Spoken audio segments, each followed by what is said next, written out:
Welcome, everyone. It's really great to see you. I think this is, I don't know, is this the second live and in-person salon we've been able to have?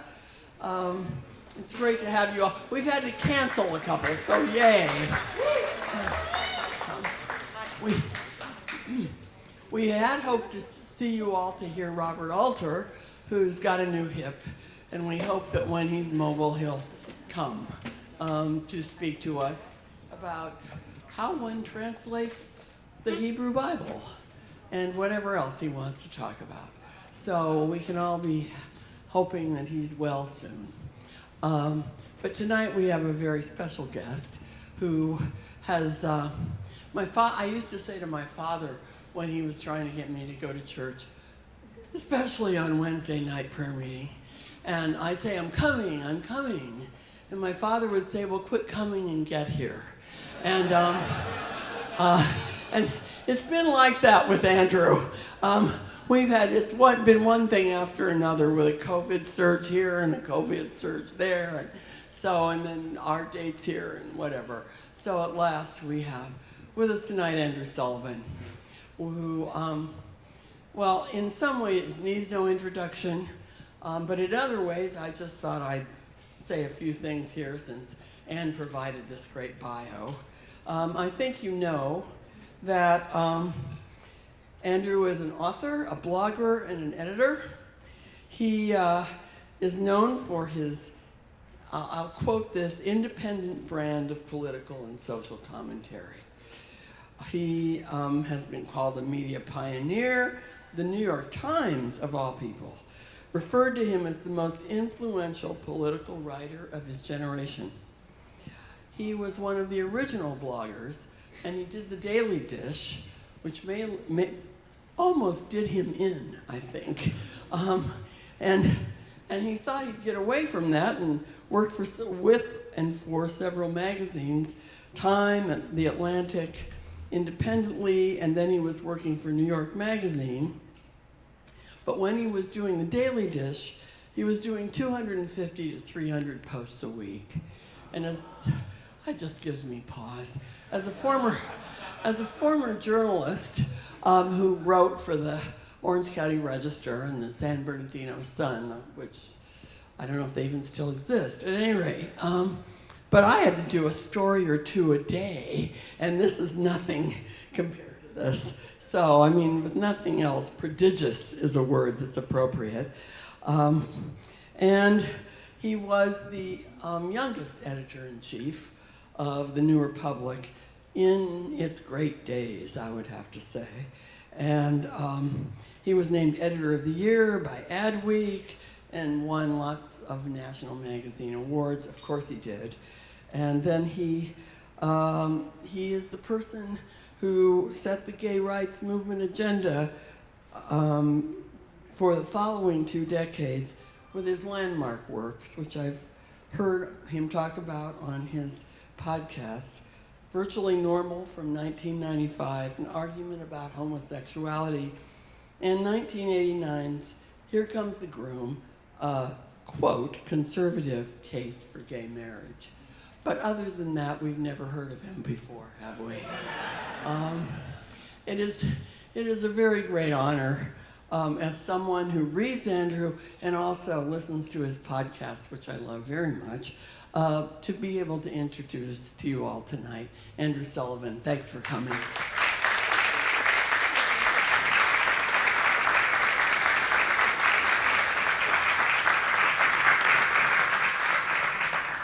Thank you. Oh, it works. Thank you, Roberta.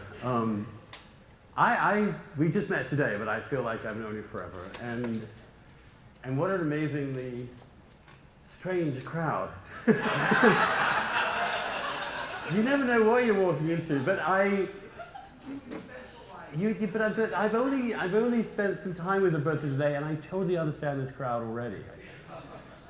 It's in the spirit of that. Well, I'm going to make a few remarks, and I hope we can have a conversation, a question and answer thing, and a conversation really, rather than a lecture. But I wanted to. Roberta refused also to give me a topic, so I'm going to talk about what I think are the two kind of worldviews that kind of are at war right now in the West, and that it is important, in my view, that one of them prevail. Not totally, but at least partially. And the two worldviews are, I think, inevitable in any human society. They have probably always existed in one form or another. I'm talking about in very general terms. I'll explain it a little bit, but so there are complexities here, and this is a very simplified version of it. But one is the one that really defined the emergence of the West. A unique moment in global history, in which a civilization began to emerge, which placed the individual human being at the center of its political and moral project. The defense of this individual's conscience, her soul, her dignity, her right to self-determination, the ability to think for herself, the ability for a human being to have a very distinct personality, to become a character, to enact an adventure in their own life. This sprung in Western Europe and migrated its way to this country, which managed, I think, to propagate this idea even further. And it rested also on an understanding, alongside the worth and inviolability of the individual, the concept of objective truth. This objective truth, of course, could never be actually discovered. It was always slightly beyond our reach because we're human and we misunderstand things and we don't know enough. And so we gradually evolve that idea of what objective truth is.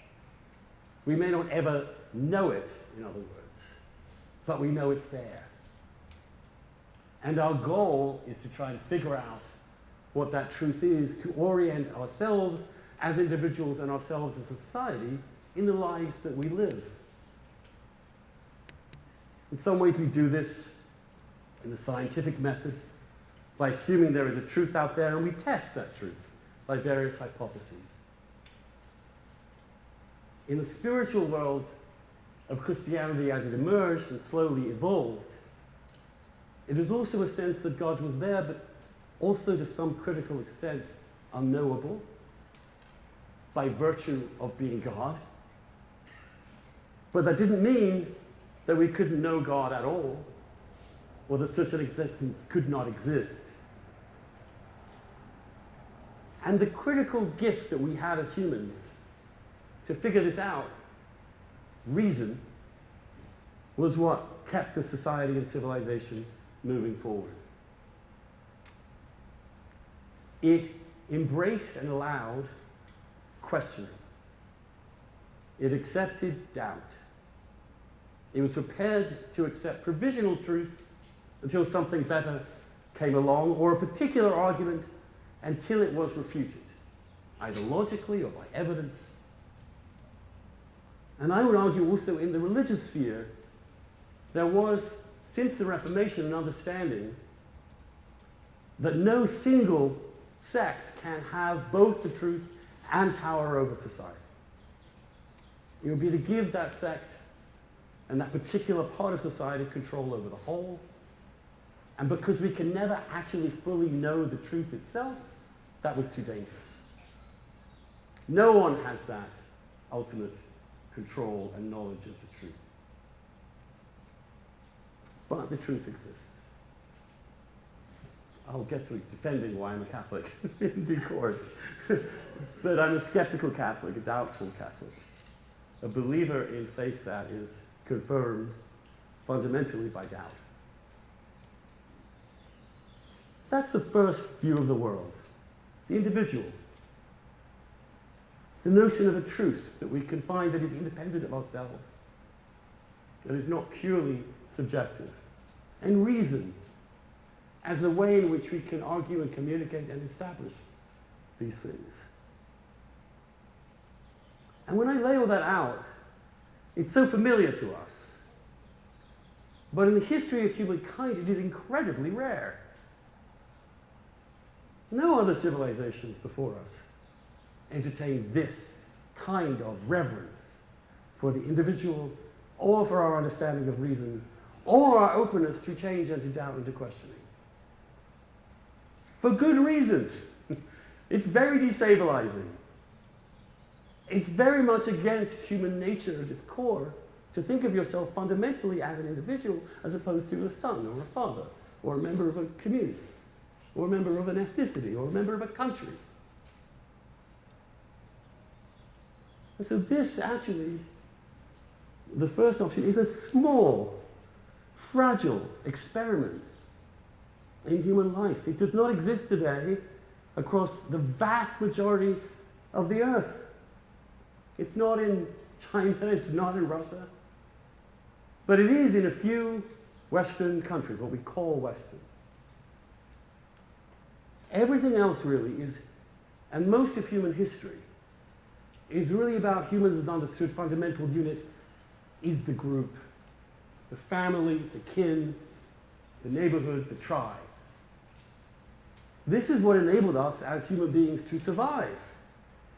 And the people who were the most tribalists are the ones who most survived. It is instinctual to us to be members of groups and to identify as members of groups. It is also, as humans, intrinsic to us to be constantly aware of the threat to us. Again, 200,000 years of human evolution in small hunter-gatherer tribes depended on the group and the solidarity of the group for pure survival, and also depended, because they didn't know anything else outside of them, on force and coercion against those who were unlike them and could threaten them, and indeed those within them who threatened the group's integrity itself. So you have the notion that the group is the essential unit, the notion also that the truth is your truth, but it has no real universal value. It's your truth. The hunter-gatherer tribes had a god of that mountain. It wasn't a universal God. It's only Christianity and Islam in which this universal notion of God really takes hold. Very recent in human history and prehistory. And power, the ability to protect yourself, the power of elites to control the society, the power to defend yourself against possible other tribes, was also integral to your survival and to the meaning of your existence. By which I mean power as separate from truth. In fact, power that created truth. The truth was created to keep the group together, to keep them all looking in the same direction. And if it didn't do that, it had to be thrown out in favor of something that would more effectively do that. How do I put this more clearly? When we think of truth, at least some of us, we think of something that we might find that might disprove us and our view of what it might actually be. In this worldview, the truth is entirely instrumental to the maintenance of power.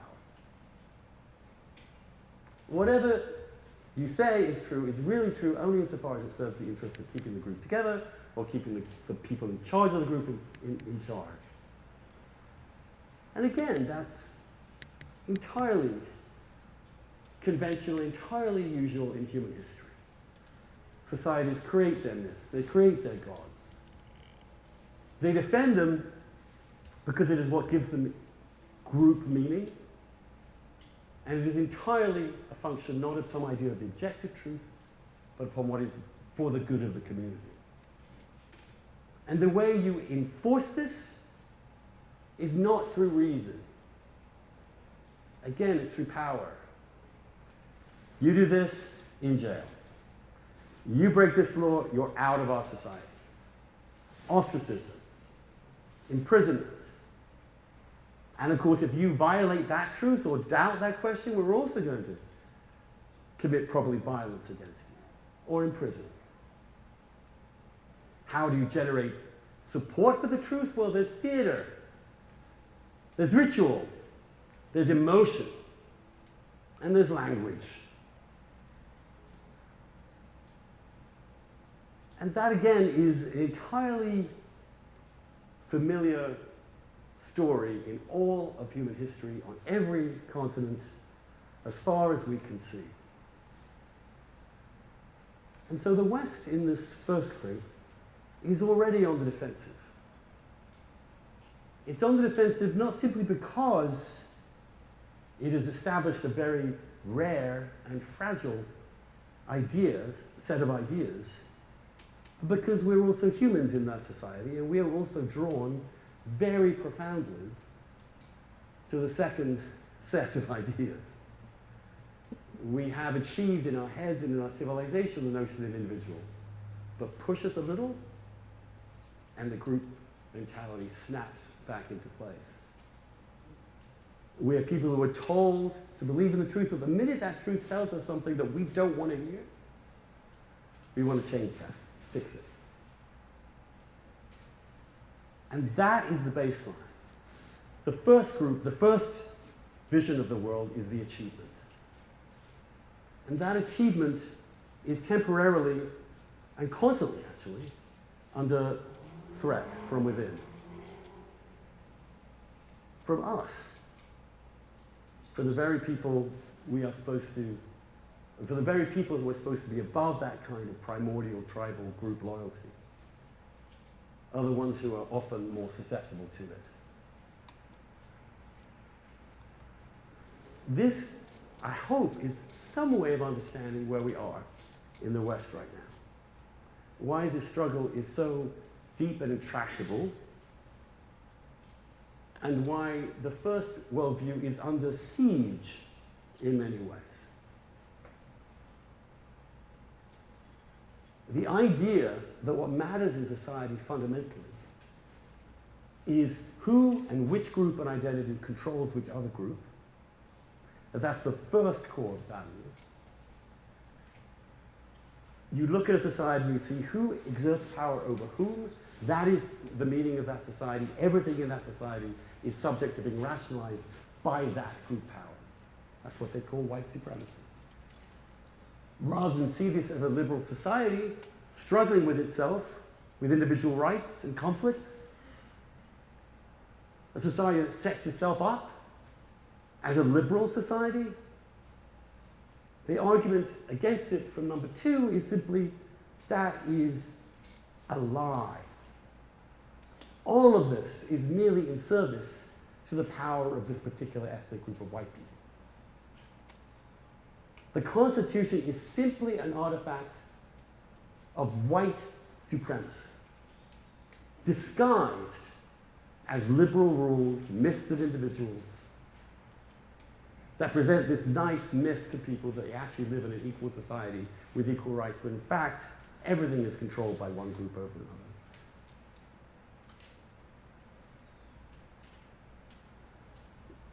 And some of us are still trying to say, however doggedly, yes, there are issues of power.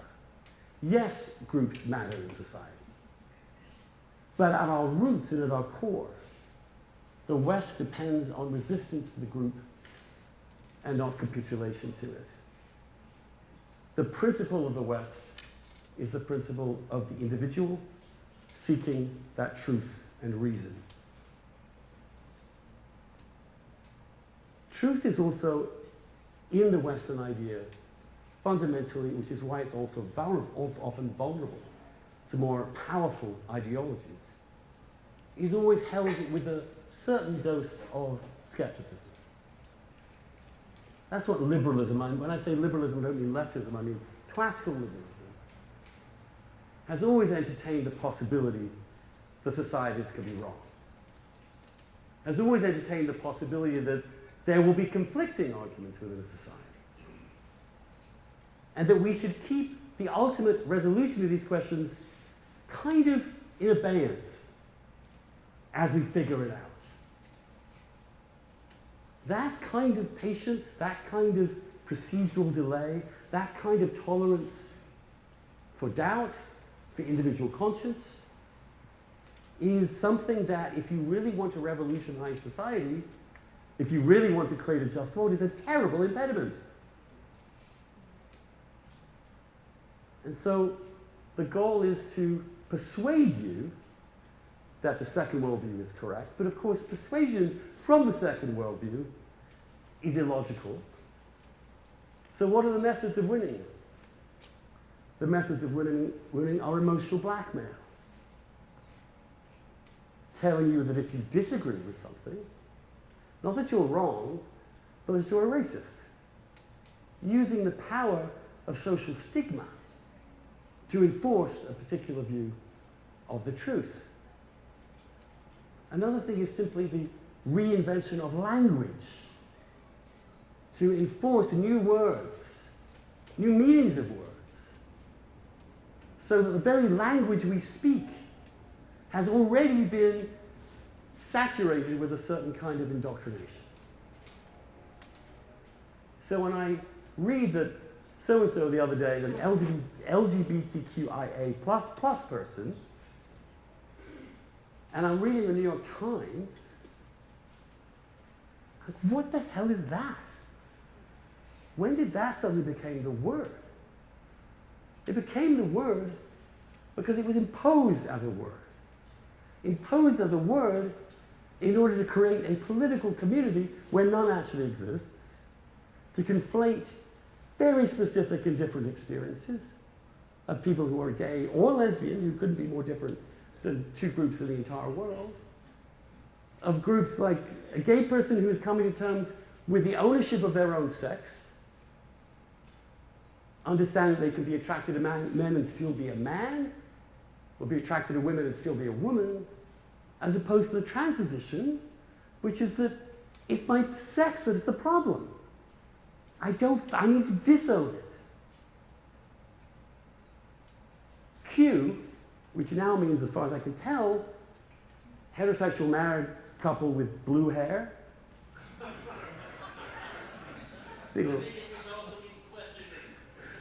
Yeah, and questioning for that. Yes, questioning also. Well, it goes on forever, as you know. Conflating a huge number of different experiences, forestalling a huge number of questions by using a horrible acronym to force this into people's consciences through the manipulation of language. And that's all in 1984. It's all in the doctrine, or in the work of Hannah Arendt. It's all in the way in which truth itself becomes merely a function of exerting power in which language itself is perverted to enforce that power. So in the debate about cancel culture, in the debate about whether Ricky Gervais is a bigot or isn't, it seems to me that we should take a few steps back and realize that this really is a fight. It's a foundational fight for Western civilization. The difference between questioning, objective truth, the inviolability of the individual, and group identity, power that creates truth, and the enforcement through language and coercion of a certain unquestioned doctrine. And if I were to ask, how does this resolve itself? The paradox is I'm not sure the full-scale war between these factions, which is what we are embarking upon, is quite the answer. That we have to understand, first of all, whichever camp we're in, I'm in number one, in case you haven't noticed, that the other side also contains a kernel of truth to be understood. It is true, it is simply true that African Americans have a particularly rough time in general in this society, and that is rooted in clearly and self-evidently in patterns of thought, and violence and criminality and barbarism that we cannot and should not begin to deny.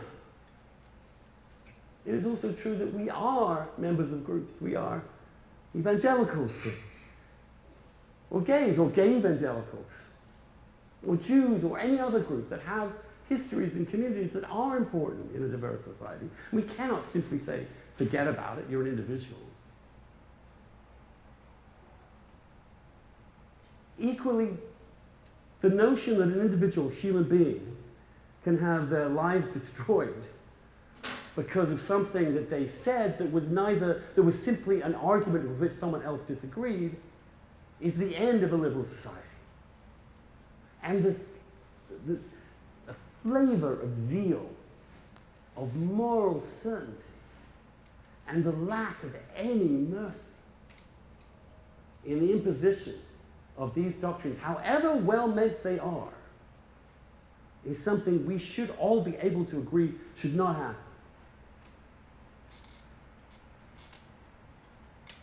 I think, and this is my last one because of being here really, is that I do think that Christians have an important role to play in the resolution of this and engagement of this conflict. Because I think Christians deep down know that the notion of the individual conscience and individual soul is something that Christianity kind of gave the world.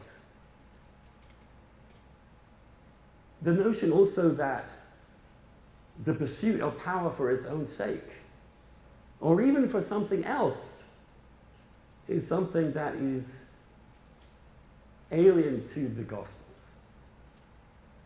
In fact, if you were to go through all the Gospels, you would realize at some point it's saying, I know you want to take up power. I know you want to take up arms. I know how you don't let it go. Surrender. Because in the surrender is the greater power. However much you instinctively, naturally will resist that, and should resist that, for the interest of your group, don't. Because you are slipping into, actually, the number 2 position. You're assuming you know the truth. And maybe you're wrong.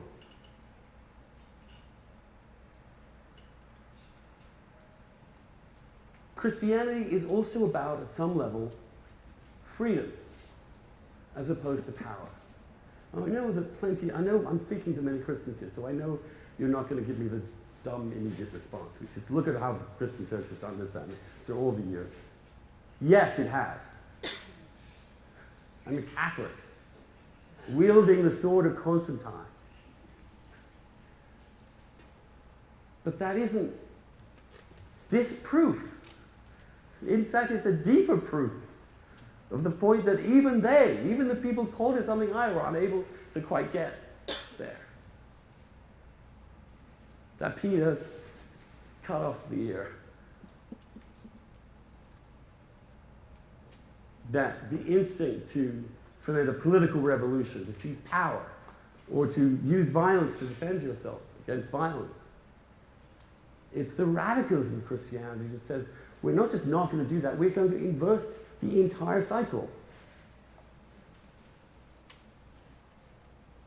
And so we have to both, I think, fight for the first worldview, because it alone allows the individual conscience to be free, which alone allows people to find salvation. True, free salvation. Free not to have it too, of course, free to do whatever you want, but nonetheless. At the same time, we have to understand and be compassionate and empathetic to groups of people who are hurt, who do have memories, and who need themselves to overcome that, but who don't need other people telling them to do it quicker than they're ready to. but also the possibility of the fact and an acknowledgement that in this fight we have, however tough it's been at times, and this has gone on throughout societies in the West, that in fact we're not in a terrible place. And I think that's the last thing I want to say is that I do think that I feel myself this way too. I am so mad about that ridiculous use of pronouns that I'm ignoring the fact that I need to spend the last 2 days thinking about what just happened in that school, which is what really matters. Not politically, but just our focus. I saw a piece the other day, somebody wrote, said, "Why am I more concerned with pronouns than genocide?" Good question. Because we're so caught up in this.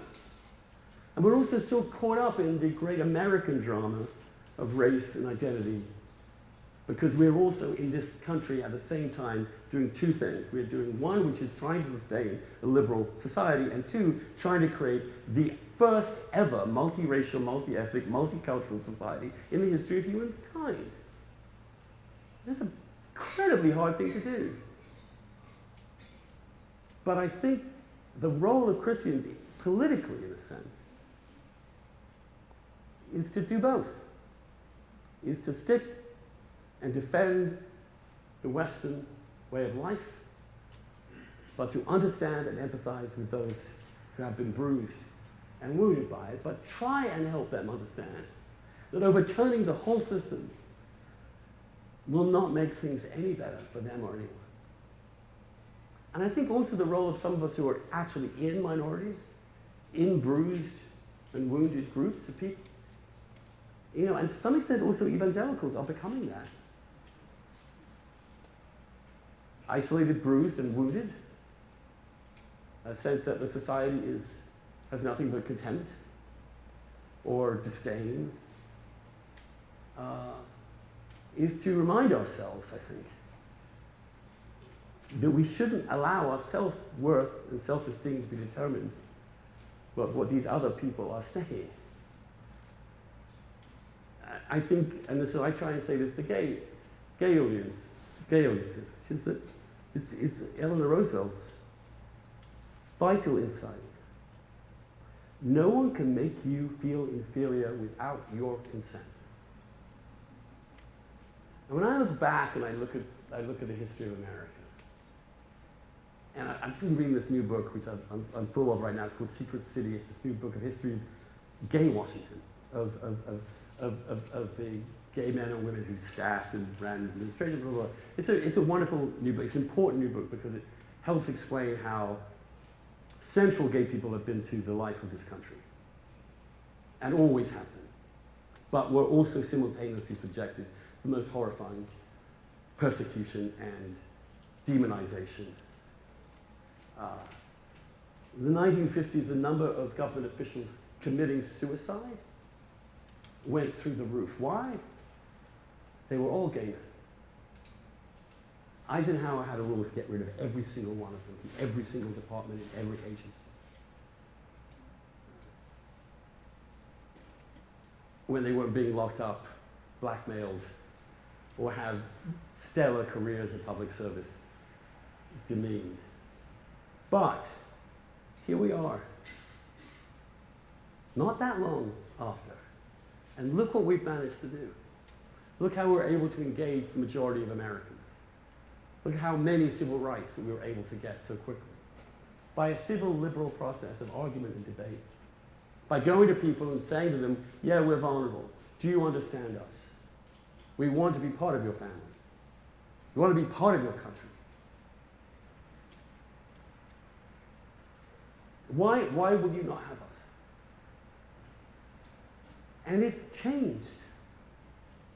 Just as watching African Americans being blasted with water cannons changed. It didn't change by power or the exertion of power, but by inner tone of conscience, a critical mass of people who realized, no, we're doing this wrong.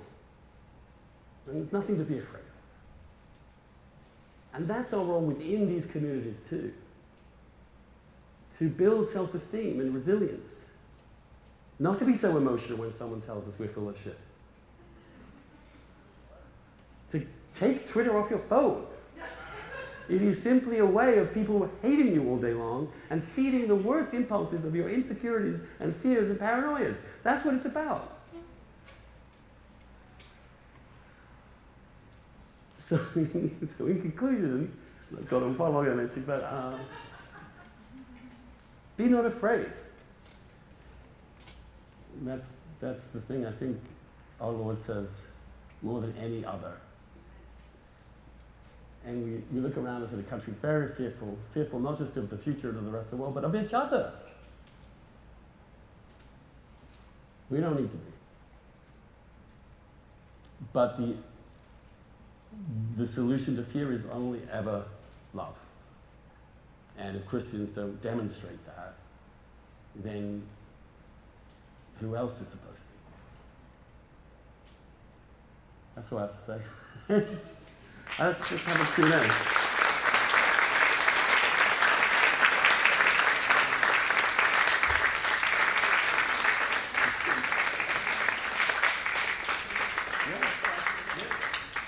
Okay, you just start the questions. Andrew's going to field them. Far away. About anything.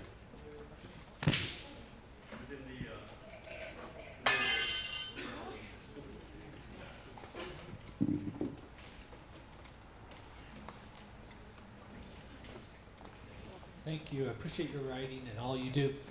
Obviously, to be an independent thinker in this world where mob violence can happen online or whatever is an act of courage. Maybe you could just share a little bit about how you built your spirit so that you could stand amongst all the different groups. And when you're an independent, obviously, you have people firing at you from every side. How did you do it? Maybe you could talk a little bit about that. Thank you. It's a good question.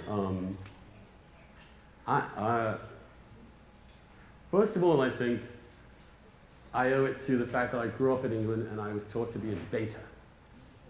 So I was president of the Oxford Union. I was brought up in a culture where rigorous, strong, robust fighting intellectually was a great thing. But I was also brought up in a culture where you did that and you could bellow the other. And you see it in the House of Commons. They're not in a circle. They're up against each other. There's this side, and the opposition is that side. And it's and then there's a bar.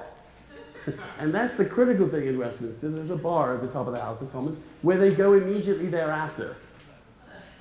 So I was brought up in that culture of, give me one, come on, give me one. I'm brought up in also an English culture in which an insult is the nicest thing you can say to somebody. Sometimes an insult is a way that you express your intimacy with someone. And that's true here too, especially among men. You find it so hard to compliment each other. But when you tell your friend, your best friend, then you know you're friends, right? That's how men do it. And secondly, I just never belonged anywhere. I didn't have a choice. I was a little gay boy Catholic. I was a Catholic in England. I was a lower class boy at an upper class college. Then I was an immigrant to another country entirely. I've never had a choice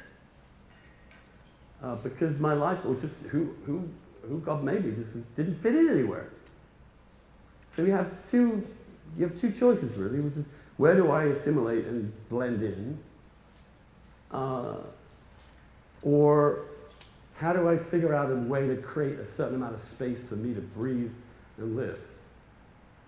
And my idols were all writers that did that, you know. I mean, Orwell was Orwell couldn't get 1984 published. He was hated by the left and mocked by the right. Raymond Daron is another figure like that I deeply respect. And I think there's a great deal of honor in that, I think. And also I was conservative and gay. So I had a complete double whammy, which meant that I was also truly demonized by other gay men. My first book on gay marriage, the first book ever on gay marriage, was picketed at various bookstores by gay people. It was called the Antichrist. We weren't supposed to be supporting fascist heteronormative institutions like marriage. We weren't supposed to be defending gay people who were serving their country in the military because the military needed to be dismantled, etc., etc. So I walked right into the most lefty subculture and said, no, I think we should do this, this, and this. And they were like, and so I had drinks thrown at me. I can't even begin to tell you. My AIDS memoir was published, and it's more than that, but that's part of it. And the chief gay literary review said, if you hate gay men, you will love this book. Quote directly. There's a podcast and a book now called Bad Gays, which goes through all the bad gays in history. It's a great idea. They had me in it and Ernst Röhm, the head of the Nazi SA, and the comment was that, well, he's not an actual Nazi, so he's slightly less bad than Ernst Röhm. I've never been invited to a single gay, I've never been given a single gay award. They've handed them out to how many thousands of heterosexuals before they got around to me, and I'm okay with that. I know that was what I was walking into. And I think the other thing, to be very personal, is that I thought I was going to die very young. So I was diagnosed with HIV in my 20s, and I wrote that book, Virtually Normal, because I thought it would be the only thing I'd leave behind. And in the preface is actually dated to the day I found out. And I thought, well, fuck it. Let's write down what I actually think as best I can, put it in there, disappear, maybe something will happen. And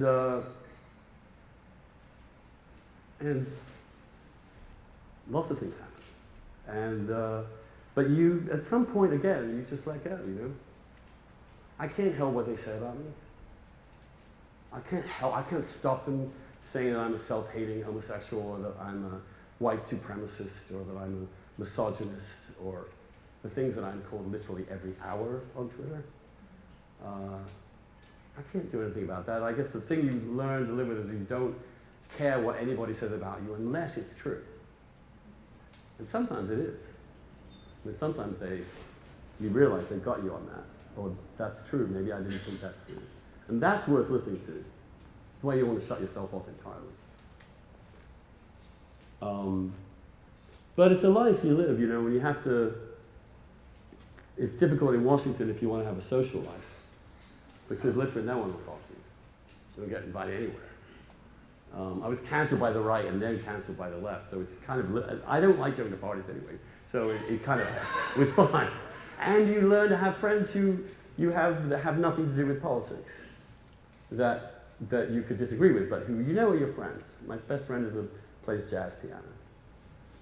Another close friend works at the Smithsonian. You know, these people are not in the political machinery, and another friend is a cop. You know, Washington is actually a lovely place for lots of quirky individual people, and if you spend time enough. And the other thing I must say, in terms of social life, is that it helps to be gay, actually, because and this is what this book brings out a little bit too, is that you know, these polarities have no way of really, this one zone, the blue zone, the red zone, have no real way of integrating. You throw in homosexuality, which includes all those people and all those people, and they get together on a Thursday night at the Duplex Diner on a big, and you know, you're all chatting away. Just as the person who is a top aide to the State Department will also meet a local bus driver who will be there on totally equal footing because it's a gay bar. And if you're hot, you're hot. If you're not, you're not. And really that's all that particularly matters in terms of being there. So it's the one place that someone's not going to ask what you do. And that's really liberating. And I've been knocking around in those parts now for 20, 30 years, so I know lots of people, and it's measurable. The other thing, I'm blabbering now, but the other, just so you asked, I go to Provincetown, and I'm about to go there for 4 months every summer. Provincetown is obviously very liberal gay place, but it's also a bit of an anarchic libertarian kind of place too. John Waters is there, for example. And I've known people there for 25 years. A lot of us survived the plague together. So we remember what we went through, and we have a kind of bond of like soldiers. And they will always be there for me, and I will always be there for them, and that's what keeps you going. And the only thing I didn't say, of course, is that my faith. I know God I know that doesn't matter to God, right? It does matter if I'm doing fucking up and losing my way. That matters. But that helps. If your self-esteem is not entirely bound up on how much you achieve or how many people love you, how many likes you have, or how many followers on Instagram, then you're going to be happier in the long run, and you're going to be more resilient when people call you names. Yes, sir. Andrew, I so appreciated your critique of individualism and this emphasis even now in your response to the first question. This emphasis on nurture and love and faith. And I see you arguing just sort of the maintenance of Western civilization. I don't know how far down that goes to settler colonialism and sort of where you want to begin that or what. But what if it turns out from archaeological record, anthropological record, that native ways, say, for example, in the West, from this land, were better. Were sort of better embodiments of the virtues that you're after, nurture and love and the particularities, and as well as the critique of individualism, which seems to me to be there. Yes, that's a great question. I have a critique of individualism, but I hope from my remarks you didn't think I didn't still believe that's the critical foundation of our society, the protection of the individual. So when I say we need to take into account other things, I mean that take into account and be empathetic to that. I don't mean give up the principle that the fundamental unit is the individual. Now, I think it may possibly be the case, for example, that if you were to take the sum of human happiness, if we could do such a thing, and let's say you looked at, they're doing this already with sort of hunter-gatherer tribes and remains in Africa, they're beginning to develop a notion of how they lived, what they ate better. There's so much more advances in this understanding. They certainly ate better than we did in terms of their health, lived longer, had more leisure time. But we're not there anymore, are we? And the ability to return to that is a delusion. We are in an interacting, incredibly complicated world where the simple truth that in the same tribe no one ever even questioned whether that god of the mountain had power over them has long since disappeared. And so we live in modernity. And in modernity, the notion that we can simply slip back into a completely unified community of nurturing around a shared single meaning, it seems to me is lost forever. Because once we liberated the individual, we liberated him and her. I would also argue this, that insofar as the West encourages individualism, questioning, doubt, it has been the engine for extraordinary advances in knowledge, in understanding, incredible achievements in the arts and sciences, which I think, if we're lucky, and if we act prudently, can be sustainable in the future. I don't think there is an alternative, except some kind of coercive society. Sorry, yes. I've really enjoyed your comments. I'm a recovering New Yorker. And one of my favorite movies was West Side Story. And I think we're reliving it. Yeah, the sharks and what are the other guys? And so what's the solution? Because we're not talking to each other in this country. So help us. How do we do it? Well, I do think it's up to people like me to some extent to help us. Because I do think if you're in the media and you are presenting material, news, opinion as we do, with a certain tribal viciousness and a slant that's so extreme that the minute you hear it, you're like, whoa, which seems to come from a contempt for the other side. And frankly, when I turn on MSNBC, when I turn on Fox, that's exactly what I hear. There is nothing to stop Fox or MSNBC on actually inviting a guest who genuinely, in good faith, disagrees with them and have a good faith discussion about it. They used to happen all the time. Instead of bringing on a guest the way Tucker does, just make fun of them, which is a kind of sickening process. I mean, if you're the host of a show, you can easily ridicule and make fun of whoever your guest is. It's shooting fish in a barrel. And you realize it's only about mocking. So so I do think that newspapers and magazines and television and cable should aspire to provide a variety and diversity of viewpoint in their own place of business. Now, because I think because first of all, it says to people, it sends out a subtle signal. It says, the way we come to compromises and truth in our society is by comparing one argument with another, like we do in a trial. So that we can see, oh, what's this person saying? Does it, in that particular moment on cable TV, when they're having a genuine argument, did that person really make a good point and did it sink in? I used to do it all the time on the marriage stuff in the 90s. I was on with Pat Buchanan, God, it was like a Punch and Judy show. But it was good faith. It was fun, but it was good faith. And we can do that. In my own particular world, I podcast with people I don't necessarily agree with. I try and treat every guest respectfully. I will try and be penetrating, but I won't be dismissive. I'm not, that's what I try and do.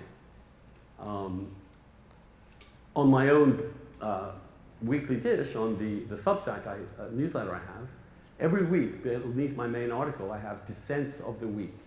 And my colleague at the magazine, at the dish, he selects the best, most incisive and powerful arguments against whatever I said the week before. And he puts them in dissents and makes me answer each of them. I'm not allowed to cut or edit the other stuff. Every now and again, when one is a real bore or something, I'll win a small editing battle on that. But in general, that's the idea. So not so that I can prove they've got the better argument, I haven't, but just to show that I'm open to being corrected, or to a diversity of view. That itself sends a cultural signal. Let's listen to the other side. I think there is a big actual American, real middle, that wants that likes the old, on the one hand, on the other. Here's this point of view, here's that point of view, right? I think it's there. The trouble with cable is that success is niche marketing, as opposed to broadcast, which has to appeal to everybody. So that's also part of the fracturing of media and also the emergence of online. But I think, I kept asking myself, here I am making all these pronouncements about the need for liberal democracy, by which I mean good faith argument and deliberation, when what am I doing myself to advance that? Now I'm also aware that there are times when I fail to do that, and I have failed to do that, when I get mad, or I took a sledgehammer to Bill Crystal the other week, metaphorically. And you know, but again, I regard that as the spirit of debate. I did not. I mean, this is one of the things that I've been most criticized for. I didn't think it was outrageous for a magazine to publish a very highly controversial part of a book, The Bell Curve, and have 19 other people critique it in the same issue. I thought, well, that's the argument. These are the arguments that the rest of the staff put together to rebut it or to condemn it or the rest of it. I was told that was unacceptable. And it's still, I mean, it's still like they do a profile of me in the New York Times, the first thing they'll talk about, implying, of course, this is the problem, that holding a debate about something means you believe one side or the other. Holding a debate as an editor, as finding a way to actually have, I loved at the New Republic, having fights in the magazine. Hugely entertaining for the readers. Sometimes sharpened the writers to produce their best stuff to counter the other bastards' arguments. But I think what it shows is just like, I want to know what's true out there. Just want to know. And that's sort of what the role of journalism should be in a liberal society. But I think we fail to understand that many people now in the media do not actually accept the premises of liberal society. They really believe that, so for example, having a columnist that writes a column, for example, saying, I think puberty blockers, I'm using a hot topic right now, and affirmation as a routine procedure for preteen adolescents with gender dysphoria.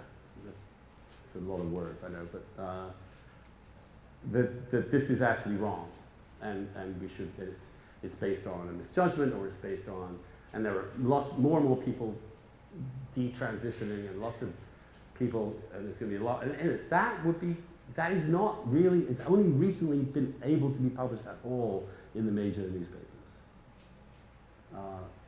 Because the notion is, if we publish such a thing, it will harm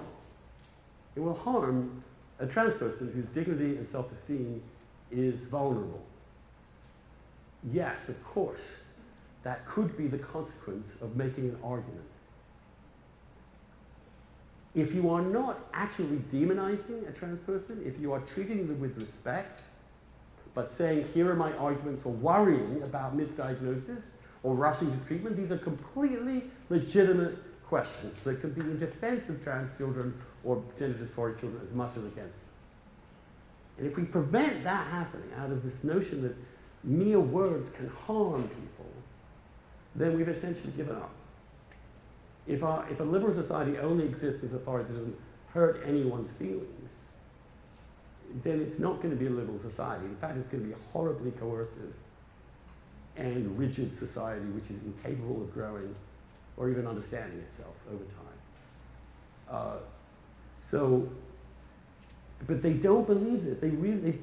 They come out, I mean, we saw this in 2015 onwards, a whole wave of graduates come out of the Ivy League. Because I see this at Atlantic or New York, this is where they flock, or online, all completely contemptuous of the First Amendment, all desperate to prove to each other that they can change the language in the stories that they do, or they can advance social justice, or they can add what, what's his name? Blanking on it for a second. Called moral clarity. And so during the summer of 2020, I was like, it's not our job to be cheering on the destruction of property and it's just not. It's our job to present. And that was, I looked around me and saw, these people aren't, this isn't journalism. These people are on a crusade. And I'm either with them or I have to, and that's why they had to get rid of me, because if you're in a crusade and someone is like, okay, which is what I was kind of doing. I was like, I understand about sexual harassment, but putting a list of actual named people with no evidence and accusing them all of sexual assault or rape, you can't do that. Everyone deserves a certain amount of due process. If we publish something, we used to have we didn't do that. And they were doing that to random people, but protecting Harvey Weinstein.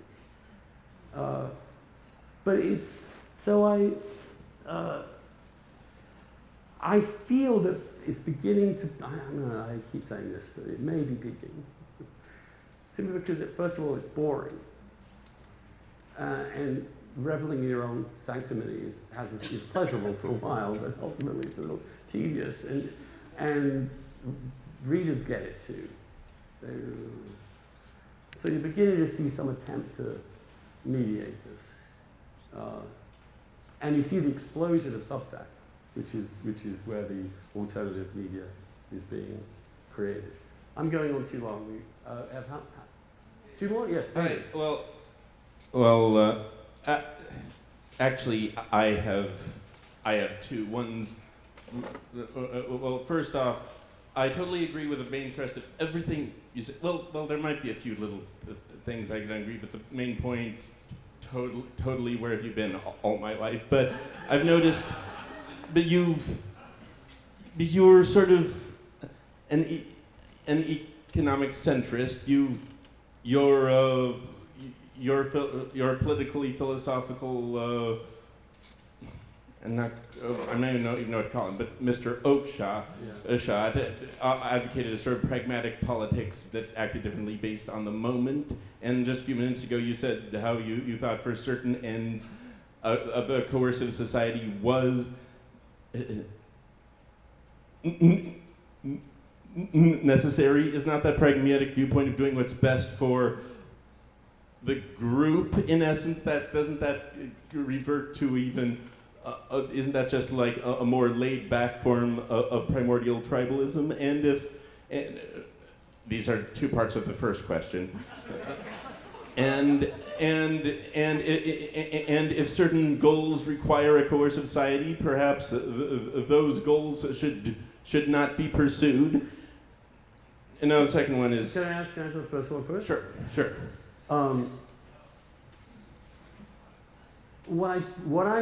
The scheme I put in there was, I was careful to point out that I think the second worldview is still a universal worldview. It's part of, in all of us, that comes and goes, and sometimes has, for example, if a war happens, that kind of solidarity, the kind of group sense can be important. Oakeshott made this distinction. He talked about civil association, which would be roughly correspond to one, and enterprise association, in which the group is summoning to do something, accomplish something. And he did not argue, because it would violate the possibility of doubt and of pragmatism, that the former was always to be preferred over the second. There were moments in which you could have to lean in that direction. And in fact, a balance between those two was essential to keeping a liberal society afloat. If you went too far in one direction of individualism, you'll have a response.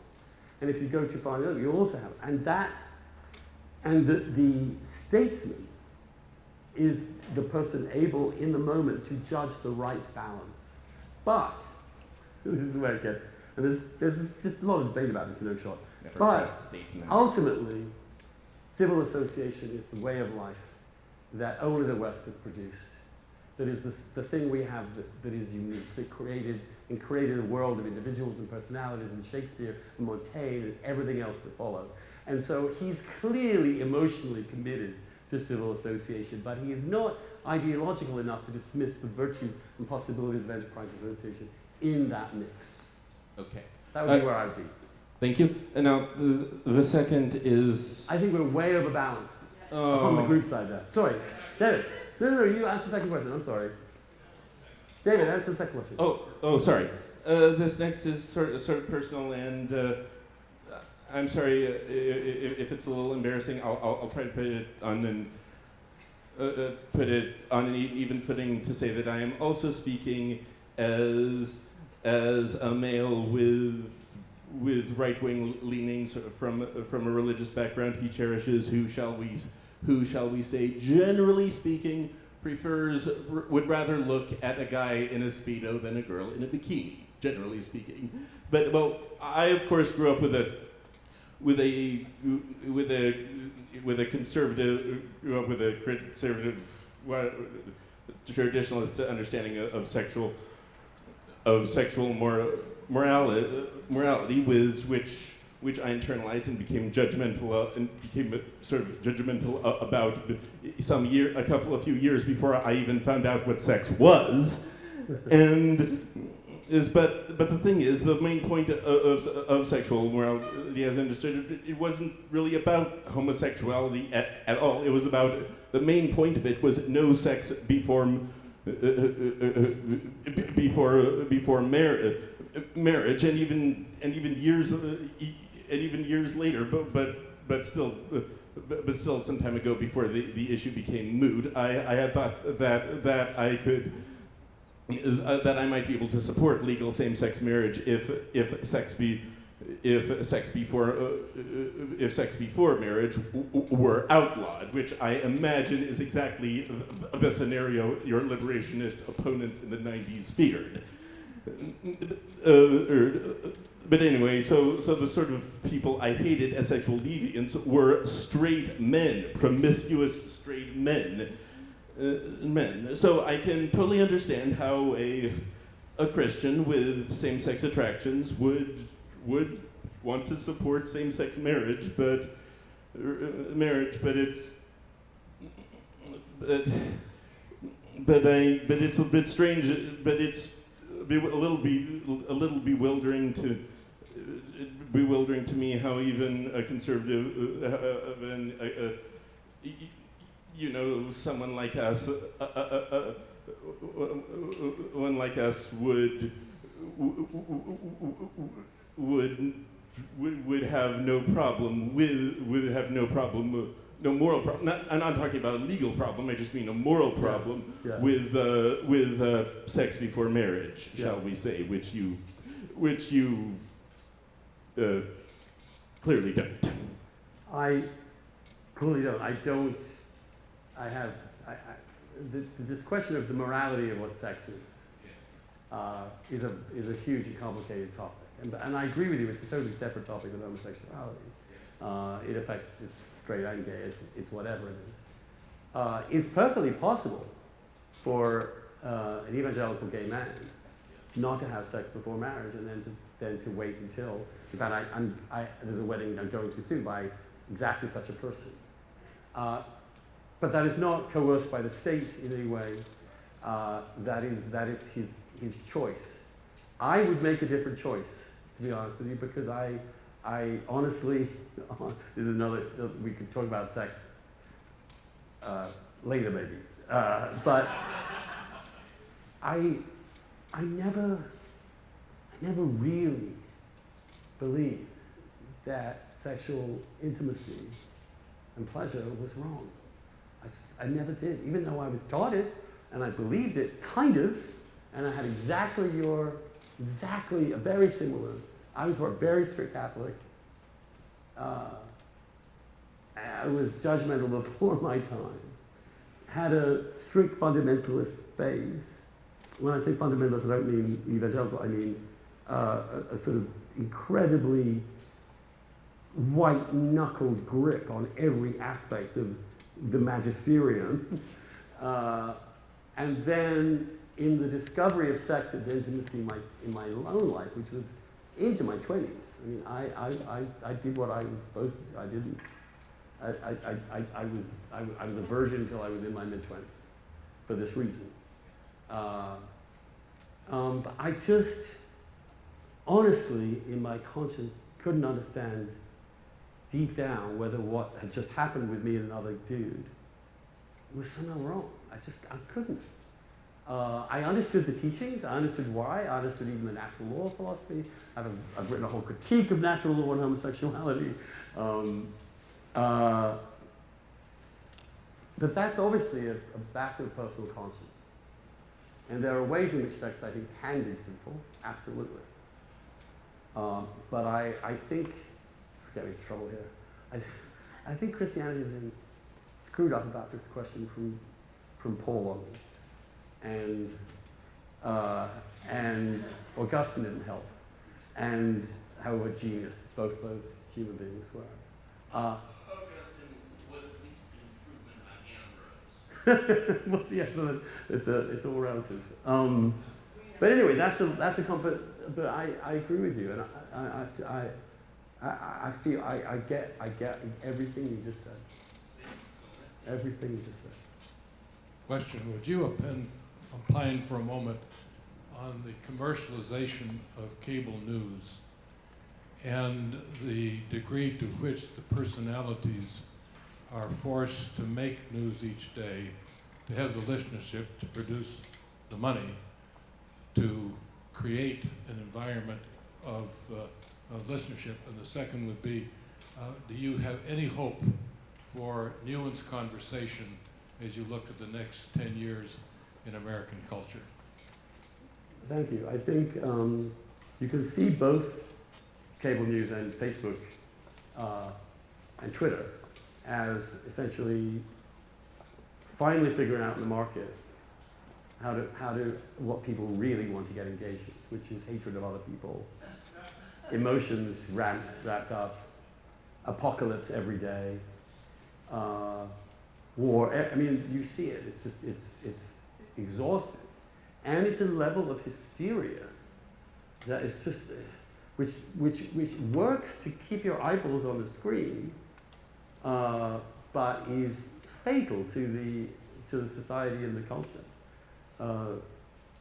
And we know that they are scheduling these things and marketing and programming these things specifically with this in mind. Not to get a broad audience, but a devoted, critical audience. And all they really care about, so far as I can tell, Lachlan only seems to care about the money. And equally, Facebook has figured out that you will click on things more. You're more likely to click on things that are enraging and outrageous and stir you up than you are uplifting, calming, or just, boring, but worthy, And I don't think the news should be boring, and I don't think it should be tedious, and I don't think it should be high-minded necessarily, but I don't think it has to be like that. But at some level, because of human nature, with the free market, what are you going to do? Except ask the people who own these companies to behave like citizens as opposed to pure moneymakers. There's a balance here. And this is where the individualist side has also gone off the deep end, it seems to me. The notion that you don't care about the rest of society as long as you're stupidly rich is an ugly, is fatal to a democracy, to be honest with you. It's the one thing Plato says that is a critical moment for the collapse of democracy into tyranny, is when the rich elites decide making money is more important than anything to do with public service. And they've opted out. And it sickens me to some extent. But I don't know what to do except try and produce content that's better. But I'm not in the position. I was, at one point, I might have had my own show on CNN, and I went to negotiate, and I realized, no, I'm not going to be reading out loud about a blonde kidnapped in the Bahamas or something, and I'm not going to gin up the latest, I can't do that. So I turned it down. Yes, sir. Yeah, I just had a quick question about, I loved your way you laid out the whole history of Western civilization and where we got to today. Well, not quite, but It was helpful. It was Yeah. it was a nice, clear presentation anyhow. I'm wondering, Christianity, I think, a vigorous Christianity is what actually led for the birth of Western civilization. Can Western civilization survive without a vigorous Christianity? That's my question for you. well, I think in fact liberalism came out of, it came out of in many ways a Christian idea, but it also came out of the collapse of fundamentalism. It emerged because in Europe in the 16th, 17th centuries, religious faith was so overwhelming that people tore each other apart. The religious wars were so brutalizing that eventually liberalism emerged and says, okay, let's leave that on one side for a minute and let's have a compromise here and have a free society.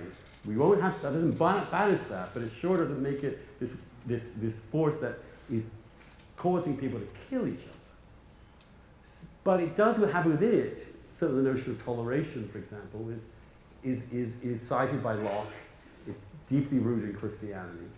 I think the attempt to depoliticize Christianity, turn it into a more living faith than a function of the state, was actually a return to a better Christianity, a true Christianity. I think Christianity fused with power is not Christianity. I think it's a contradiction in terms. So, but do I worry that believing, for example, in the inviolability individual is actually a rather precious inheritance from Christianity, that when most people have not absorbed the roots of it and don't really realize why it matters, don't even believe in an individual soul, and can find themselves very quickly moving into all sorts of areas, then I do worry about our society. I do. And I think it also created some kind of common ground, even if it was a kind of putative common ground. If not everybody was a believing Christian, but there were certain concepts that were universal, that keep a country this diverse in one piece. And I worry about that too.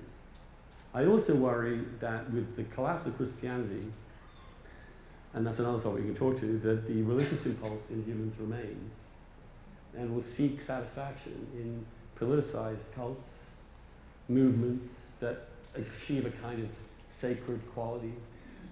And I do think that you can see, certainly in the social justice warrior movement, clearly religious and sectarian and overtones. And equally, I think in Trump, you have a cult of power that is, in my opinion, pagan. That's who he is. He's a pagan. And he's a violent, unwell, unstable, angry, vengeful, lost man. And he's many of those things. This is mine. Tell you what I think. I've always thought this. I believed it from the get-go. It seems self-evident to me that he's unfit to hold any office. To turn that man into a cult and to ascribe anything to do with Christianity with him is obscene. He represents the absolute inverse of the Beatitudes in every respect. I mean, the funny moment, one moment I had to laugh about this, is that he was asked, I think with a prayer breakfast, what his favorite verse was. And he says, an eye for an eye, tooth for tooth. Said, well, you know, there's a little correction to that later on, you know. He's an awful human being in ways that disgrace and shame me as an American. So I can't ever go back to that. But I think the religious and the way in which he's corrupted the religious faith, so that evangelicalism seems to be, to most people outside, a political movement, not a spiritual movement at all. It's been terrible for everyone involved, in my opinion. We're going long, by the way, but I'll have one more here. Yeah, sure. I'm trying to address the two opposing forces that you are have been talking about, individualism and then the group dynamics. But just is it possible to look through the lens of theology, say Jesus Christ, that the group aspect from his standpoint is actually one group, which is we're all children of God, right? We may start out historically with groups, but eventually I think his teaching is about that. Now, I'm also really questioning about the individualism. A group that's universal is no longer a group. Yes, that's why I'm It's saying. just humanity. Yeah, so that's why I'm saying these two forces may not be real forces, because in the end, from a God standpoint, it's actually one group. And then the individualism for me is that I just want to hear, instead of really focusing on us, which is you think is the solution or the way, or we have to maintain that to combat the group dynamics, it's actually servanthood, which is love thy neighbor. So instead of really focusing on us as the final solution, it's actually to be more loving and treat everybody else as one group. Not as one group, but as all individuals. Yeah, basically we're in agreement on that. One more question, if there is one. So right here.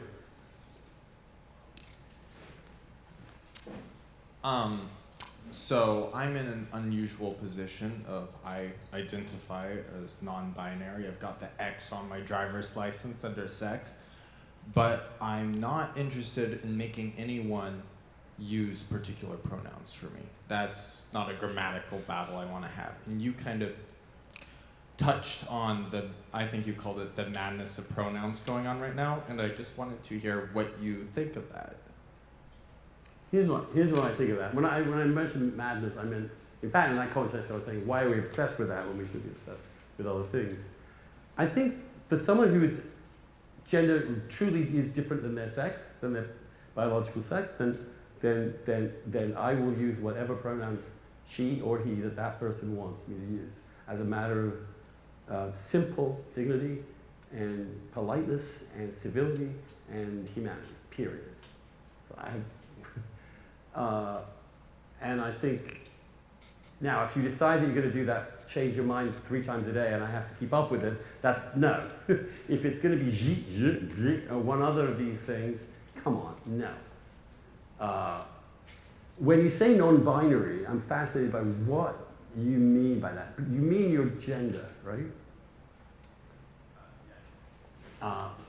But this is probably, we need to have, we should talk about this not in public because it's a long conversation, but I am genuinely curious and I think it's hard from a podium to ask you questions that are curious enough. But I understand, here's my issue.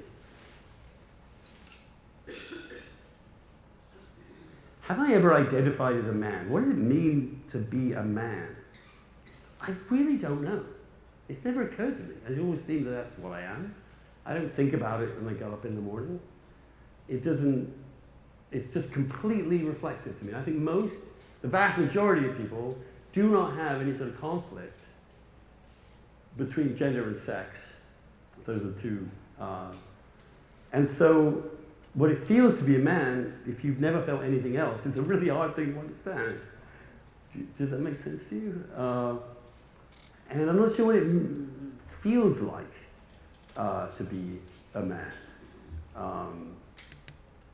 But I have if that's how you conceive of yourself, as neither that you may be sexually male, but gender-wise, you're not as committed to that, just as your affect or the way you interact in society or how you subjectively feel. It's a freak of society, and I'm fascinated. Of all people, would understand that I don't know what goes on in people's minds, but I know there's no reason for people to lie about it, and so I respect that. I think policing other people's thoughts, demanding they use certain terms beyond the zone of civility and dignity is kind of coercive, and there's a certain amount of that emotional blackmail going on. And also the attempt to say that gender really supplants sex, and the biological sex itself is a fantasy.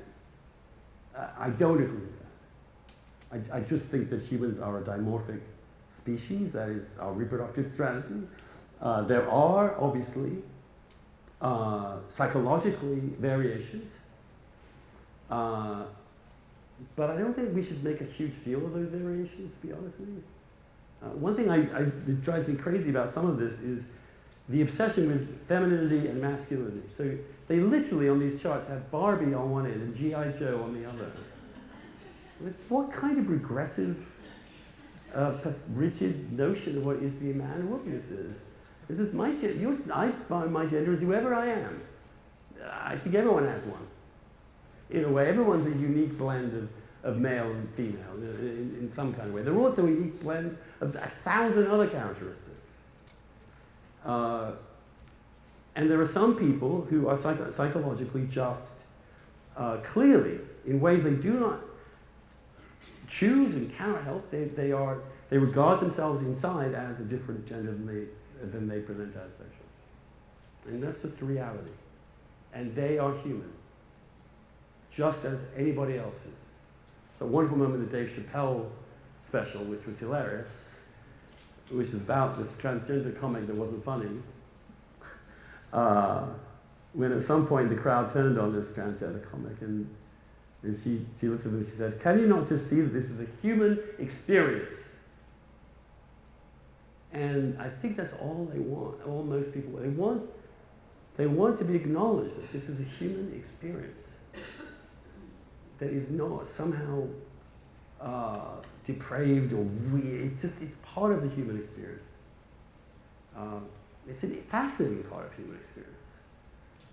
I think it's the vast majority of people, it does not apply to. It really doesn't. Just the vast majority of dudes are not gay. Fine, it's okay. You don't get a award for being 10% as opposed to 2%. It's just what it is. But I do think this attempt to deny the reality of biology, of sexual dimorphism altogether is wrong and dumb. And I think it should be possible to say both of those at the same time, which apparently is impossible to do right now. But that's what I'm still going to try and say.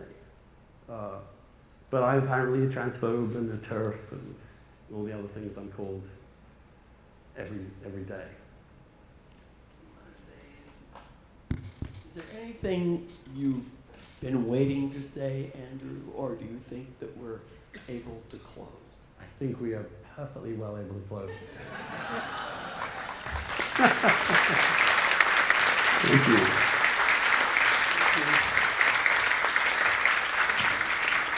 Just thank you, Andrew Sullivan. You've got to say that we bring you a diverse group of people, and we're really thankful that you came. And I thank each and one of you for coming, and we'll look forward to whatever comes up next. In the fall, we have on our list, we don't have dates yet, Roosevelt Montas, who I heard on Andrew's podcast, who, I can never say the title of his book. It's like How Socrates Saved My Life or something like that. And he'll be interesting. And, come on, I can't think of the other. We're having Carlo Lancelotti back, and who's the one I'm not thinking of, Anne? Kyle Harper. Oh, Kyle Harper is coming back to talk about his book about the history of plagues, in case anyone's remotely interested. So it's always good to know exactly what it is we just went through that others have gone through for millennia. Anyway, thank you all for coming, and we'll see you the next time. Thank you.